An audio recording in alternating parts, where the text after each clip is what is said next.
अब हम बात कर रहे हैं डबल एंट्री सिस्टम के ऊपर।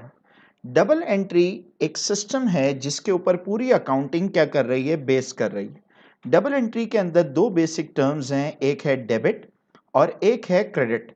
जिन लोगों ने पहले अकाउंटिंग नहीं पढ़ी वो ये समझते हैं कि डेबिट का मतलब है प्लस, क्रेडिट का मतलब है माइनस, जो कि बिल्कुल गलत है। डेबिट और क्रेडिट का मतलब टू ऐड और टू सब्ट्रैक्ट नहीं है। तो सर डेबिट और क्रेडिट है क्या? आगे जाके हम एक और चीज पढ़ेंगे और वो होता है टी अकाउंट। टी अकाउंट को टी अकाउंट इसलिए कहते हैं क्योंकि वो टी शेप में बनता है। टी अकाउंट में जो लेफ्ट हैंड साइड होती है वो कहलाती है हमारी डेबिट, और जो राइट हैंड साइड होती है वो हमारी कहलाती है क्रेडिट। तो डेबिट और क्रेडिट का मतलब प्लस और माइनस नहीं है। डेबिट का शॉर्ट फॉर्म लिखा जाता है डी आर, जैसे कि डॉक्टर, और क्रेडिट का शॉर्ट फॉर्म लिखा जाता है C R. D R stand for debit record और C R stand for credit record. अब हमने पहले पढ़ चुके हैं कि एसेट्स क्या होता है, लायबिलिटी क्या होता है और कैपिटल क्या होता है। आज हमें ये समझना है कि जो एसेट है उसका नेचर होता है डेबिट, इसलिए मैंने इसको डेबिट के कॉलम के नीचे लिखा है। लायबिलिटी और कैपिटल का जो नेचर होता है वो होता है क्रेडिट। जब मैं कहता हूं एसेट का नेचर डेबिट है, इसका क्या मतलब है? इसका मतलब ये है यार कि जब भी एसेट बढ़ेगा तो एसेट को हम क्या करेंगे, डेबिट करेंगे। एसेट का नेचर डेबिट होता है, जब भी एसेट प्लस होगा तो एसेट अकाउंट को डेबिट करेंगे, लेकिन जब भी लायबिलिटी और कैपिटल प्लस होगा तो लायबिलिटी और कैपिटल अकाउंट को क्रेडिट करेंगे। एसेट डेबिट पे इंक्रीज होता है और लायबिलिटी और कैपिटल जो है वो क्रेडिट पे इंक्रीज होता है। ऐसे ही अगर हम बात करें, एसेट जब बढ़ता है तो उसको हम डेबिट करते हैं, लेकिन जब एसेट को कम करना होता है तो हम डेबिट के बजाय एसेट को क्या कर देते हैं, क्रेडिट कर देते हैं। एसेट डेबिट पे बढ़ रहा है लेकिन कम करने के लिए हम एसेट को क्या कर देंगे जी, क्रेडिट कर देंगे। बिल्कुल इसी तरीके से लायबिलिटी और कैपिटल का नेचर क्रेडिट है, जब भी प्लस होगा तो क्रेडिट होगा, और अगर लायबिलिटी और कैपिटल को माइनस करना होगा तो हम नेचर के ऑपोजिट जाएंगे। लायबिलिटी और कैपिटल का नेचर क्रेडिट है, जब भी प्लस होगा तो क्रेडिट होगा, और जब माइनस होगा तो क्रेडिट के बजाय क्या हो जाएगा जी, डेबिट हो जाएगा। तो हमने ये पढ़ा जी, एसेट डेबिट पे बढ़ता है, क्रेडिट पे कम हो जाता है, और लायबिलिटी कैपिटल का नेचर क्रेडिट है, वो क्रेडिट पे इंक्रीज होती है और डेबिट पे क्या हो जाती है, डिक्रीज हो जाती है। तो यहाँ पे हमारी वो बात क्लियर हो गई कि डेबिट का मतलब प्लस नहीं होता और क्रेडिट का मतलब माइनस नहीं होता। एसेट के अलावा कोई और भी चीज़ें हैं जो हम डिस्कस करेंगे, कोई और टर्म्स हैं। एक है एक्सपेंस। आपको पता है, देखें, बिजनेस को चलाने के लिए जो खर्चा होता है, जैसे रेंट हो गया, इलेक्ट्रिसिटी हो गया, स्टाफ को सैलरी दे रहे हैं, तो ये सब क्या होता है हमारे लिए, एक्सपेंस। तो एक्सपेंस का नेचर भी होता है डेबिट। इसको आप ऐसे याद रख सकते हैं, एसेट हर वो चीज़ है जो हमें फ़ायदा पहुंचाती है, और एसेट का नेचर डेबिट है। एक्सपेंस से भी हमें फ़ायदा होता है। कैसे? अगर हम घर जो है वो बाय कर रहे हैं, परचेस कर रहे हैं, तो उस घर में हम रह सकते हैं, वो घर हमारे लिए एसेट है। और अगर हम वो घर बाय ना करें, हम उसको क्या करें, रेंट पे ले लें, तो रेंट से भी हमें वही बेनिफिट मिलेगा और हम उस वक्त भी घर में क्या कर सकते हैं, रह सकते हैं। तो एक्सपेंस का नेचर डेबिट है। इलेक्ट्रिसिटी का बिल भर रहे हैं, इलेक्ट्रिसिटी का बिल हमारे लिए एक्सपेंस है, लेकिन उससे फ़ायदा क्या होगा, हम वो बिजली यूज़ करेंगे। गर्मी में हम एसी में बैठे हुए हैं तो उससे हमें बेनिफिट भी मिल रहा है, इसलिए एक्सपेंस का नेचर भी क्या होता है जी, डेबिट। इसका मतलब जब भी एक्सपेंस बढ़ेगा तो वो डेबिट होगा, और कम होगा तो क्या होगा जी, क्रेडिट होगा। ऐसी एक और चीज़ है एक्सपेंस के बाद, इनकम। इनकम को प्रॉफिट भी कहते हैं। प्रॉफिट हमारे कैपिटल को क्या करेगा, बढ़ाएगा। ऐसे याद रखें कि कैपिटल का नेचर क्रेडिट है, जो चीज़ कैपिटल को बढ़ाएगी वो भी क्रेडिट होगी। चूँकि प्रॉफिट या इनकम से हमारा कैपिटल बढ़ जाता है, अगर हमारे बिजनेस में प्रॉफिट हो तो ये खुशी की बात है हमारे लिए, उससे हमारा कैपिटल क्या होगा, इंक्रीज होगा। अगर कैपिटल क्रेडिट है, जो चीज़ कैपिटल को बढ़ाएगी वो भी क्या होगा, क्रेडिट होगा। और चूँकि लॉस या एक्सपेंस जो है वो कैपिटल को कम करता है, तो अगर दुकान में बहुत बड़ा खर्चा आ गया तो उससे हम परेशान होंगे, तो हमारा क्या होगा, उससे कैपिटल कम हो जाएगा। तो जो चीज़ कैपिटल को बढ़ाती है, प्रॉफिट या इनकम, वो क्रेडिट होती है। जो चीज़ कैपिटल को कम करती है, एक्सपेंस या लॉस, वो क्या होगा, डेबिट।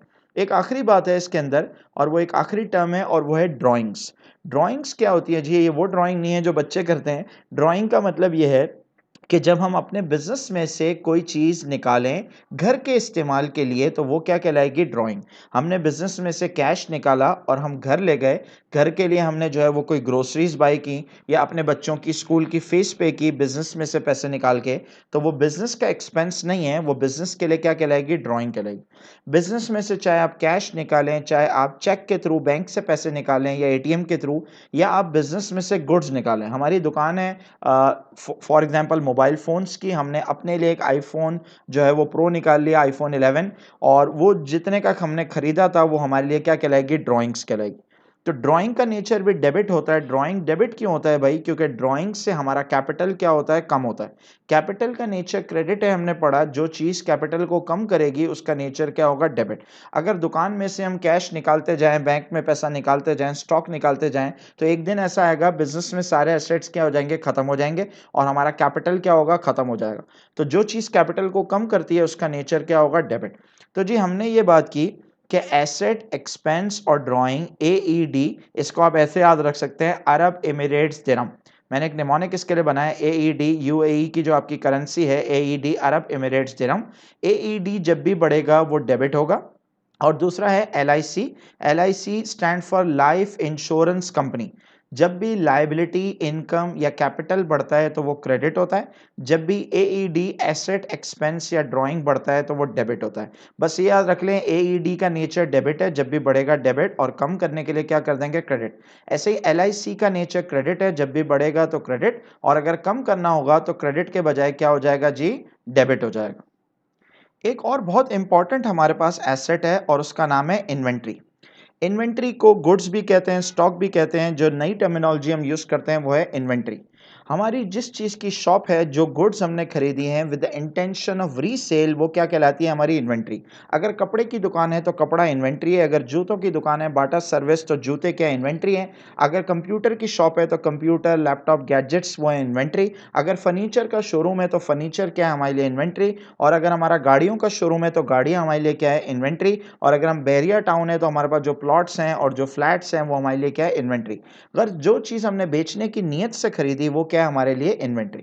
अब जो इन्वेंट्री है उसकी जो मूवमेंट है वो दो तरह की हो सकती है, या तो इन्वेंट्री इंक्रीज होगी या तो इन्वेंट्री क्या होगी जी? डिक्रीज होगी। इन्वेंट्री इंक्रीज कहाँ से होती है? दो तरीके से इन्वेंट्री इंक्रीज हो सकती है। सबसे पहले हम इन्वेंट्री बाय कर रहे हैं फ्रॉम सप्लायर्स। अगर हम इन्वेंट्री सप्लायर से बॉट कर रहे हैं तो उसके लिए हम एक अकाउंट यूज करेंगे और उसका नाम है परचेज। पहली बात आप ये याद रखें कि नॉर्मल टर्म्स में हम कभी भी इन्वेंट्री का अकाउंट नहीं बनाते। इन्वेंट्री का अकाउंट बहुत ही स्पेशल टर्म्स में यूज़ होता है और वो ईयर एंड पे यूज़ होता है। जब भी हम स्टॉक बाय करेंगे तो हम स्टॉक या इन्वेंट्री के अकाउंट में नहीं डालेंगे, बल्कि उसको हम डालेंगे परचेज के अकाउंट में। सही है जी। जब भी परचेज बढ़ती है तो हम परचेज को डेबिट करते हैं। अच्छा जी, परचेज डेबिट क्यों होती है? अभी हमने बात की कि एसेट का नेचर डेबिट होता है। इन्वेंट्री एक बहुत इंपॉर्टेंट करंट एसेट है, हमने बात की है करंट एसेट है क्योंकि इसकी वैल्यू क्या होती रहती है? फ्लक्चुएट होती रहती है। तो परचेज हमेशा डेबिट होगा क्योंकि बिजनेस के अंदर गुड्स क्या हो रही हैं? आ रही हैं। उसके बाद अगर हम इन्वेंट्री सेल करें टू कस्टमर्स, जब भी हम इन्वेंट्री बेचेंगे, इन्वेंट्री का अकाउंट क्रेडिट नहीं करेंगे, बल्कि उसके बजाय हम एक नया अकाउंट खोलेंगे, किस नाम से? सेल्स। और सेल्स का अकाउंट हमेशा क्या होगा? क्रेडिट होगा। परचेज डेबिट इसलिए हो रहा था क्योंकि दुकान में स्टॉक आ रहा है, जब भी स्टॉक बढ़ता है तो उसको हम डेबिट करते हैं। सेल्स क्रेडिट इसलिए हो रहा है क्योंकि दुकान में से स्टॉक जा रहा है। अगर स्टॉक जा रहा है बिजनेस में से तो सेल्स अकाउंट क्या होगा? क्रेडिट होगा। एक और जगह से स्टॉक आ सकता है, अगर हमने कुछ गुड्स बेची थी जो कि फॉल्टी थी और कस्टमर वो गुड्स हमें वापस दे देता है किसी भी रीज़न की वजह से, तो वो क्या कहलाएगा? वो कहलाएगा रिटर्न इनवर्ड्स, जिसको सेल्स रिटर्न भी कहा जाता है। और यहाँ पे हम रिटर्न इनवर्ड या सेल रिटर्न का अकाउंट खोलेंगे और रिटर्न इनवर्ड का अकाउंट जो है वो डेबिट होगा। रिटर्न इनवर्ड डेबिट क्यों हो रहा है भाई? क्योंकि दुकान में स्टॉक आ रहा है, हमारा एक एसेट बढ़ रहा है, और इसीलिए रिटर्न इनवर्ड का अकाउंट हम क्या करेंगे? डेबिट करेंगे।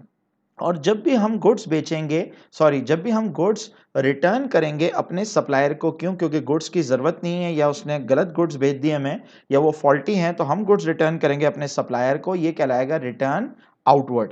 रिटर्न आउटवर्ड को परचेज रिटर्न भी कहते हैं। लेकिन हम यूज़ करेंगे यहाँ पे रिटर्न इनवर्ड और आउटवर्ड वाली टर्मिनोलॉजी। रिटर्न आउटवर्ड का अकाउंट क्या होगा, क्रेडिट होगा, क्योंकि दुकान में से गुड्स जा रही है। अब देखें बहुत आसान है, अगर इन्वेंट्री बढ़ रही है तो कैसे बढ़ रही है, या तो परचेज हो रही है तो परचेज का अकाउंट डेबिट, या कस्टमर से गुड्स वापस आ रही है तो रिटर्न इनवर्ड डेबिट। और स्टॉक कम कब होगा, जब हमने स्टॉक बेच दिया तो सेल्स का अकाउंट क्रेडिट, और जब हमने क्या किया, सप्लायर को गुड्स रिटर्न कर दी तो रिटर्न आउटवर्ड का अकाउंट क्रेडिट। तो बजाय इसके कि हम इन्वेंट्री अकाउंट को प्लस माइनस करें, हम ये चार अकाउंट अलग अलग बनाते हैं। इससे हमें क्या फायदा होता है जी, इससे हमें ये पता लगता है कि हमने पूरे महीने में या पूरे साल में कितनी सेल्स की थी, जितनी सेल्स की थी उसमें से कितनी गुड्स वापस आ गई। ऐसे ही पूरे साल में हमने कितनी परचेज की, और जितनी हमने गुड्स परचेज की थी उसमें से कितनी गुड्स हमने रिटर्न कर दी, किसको, अपने सप्लायर्स को। एक और बात आपको और समझना यहाँ ज़रूरी है कि जो चार अकाउंट हम बना रहे हैं ये सिर्फ उस वक्त हम बनाएंगे when we are dealing in stocks. जब हम इन्वेंट्री या गुड्स के अलावा कोई चीज़ खरीद रहे हैं तो कभी भी हम sale, purchase, return inward, return outward का अकाउंट यूज़ नहीं करेंगे। फॉर एग्जांपल हमने गाड़ी खरीदी तो बजाय इसके कि हम परचेज अकाउंट को डेबिट करें, हम मोटर व्हीकल के अकाउंट को डेबिट करेंगे। अगर हमने पुराना फर्नीचर बेचा तो बजाय इसके कि हम सेल्स को क्रेडिट करें, हम फर्नीचर अकाउंट को क्रेडिट करेंगे। हमने जो है वो फॉर एग्जांपल गाड़ी खरीदी थी, अब हम वो गाड़ी रिटर्न कर रहे हैं क्योंकि वो खराब है, तो अब हम रिटर्न आउटवर्ड यूज़ नहीं करेंगे बल्कि गाड़ी का अकाउंट क्रेडिट करेंगे। ऐसे ही जो हमने फर्नीचर पुराना बेचा था वो हमारे पास वापस आ गया, वो जो जिसको दिया था हमने दोस्त को, वो कह रहा है यार ये सही नहीं है, मुझे नहीं चाहिए। तो अब हम रिटर्न इनवर्ड के बजाय फर्नीचर का अकाउंट डेबिट कर देंगे। तो याद रखें, sale, purchase, return inward, return outward, ये चार अकाउंट सिर्फ गुड्स या स्टॉक के लिए यूज होते हैं। अगर गुड्स या स्टॉक के बगैर अलावा आप किसी और अकाउंट में डील कर रहे हैं तो जो चीज़ बाय या सेल कर रहे हैं हम उसका अकाउंट यूज करेंगे।